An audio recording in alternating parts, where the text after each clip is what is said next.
prošli put izjavili da očekujete projekte oko meseca. Da, projekti su na stolu, ali kad sagledamo projekte mi vidimo da imamo dupliranje istih proizvoda, pre svega Jugoimport i Prvi Partizan u proizvodnji municije, pa onda imamo da Zastava nabavila u prethodnih 7 godina preko 20 mašina koje evo dan danas nisu instalirane. Znači, radna grupa je obišla sve fabrike, pogledala sve njihove projekte, ti projekti su na stolu, ali oni nama ne garantuju tehnološki nivo koji može da nam da značajne rezultate u budućnosti, nego vraća na neki nivo iz 98. godine.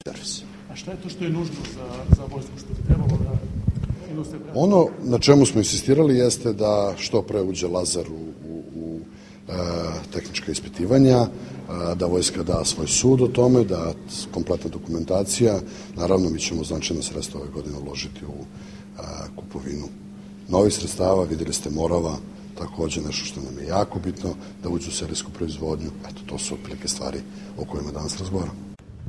Koliki je vaš iznos bio prošle godine? Što smo čuli da vi najbolji posečnici?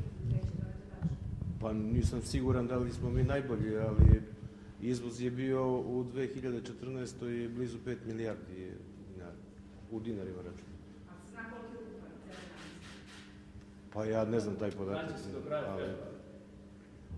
Mogu da istaknem samo da kompanija Sloboda dobro posluje u ovom trenutku, da ima ugovorene poslove za sledeću godinu. Ovaj proces koji vodimo sad u vezi ovih investicija je pozitivna stvar i za svaku pohvalu.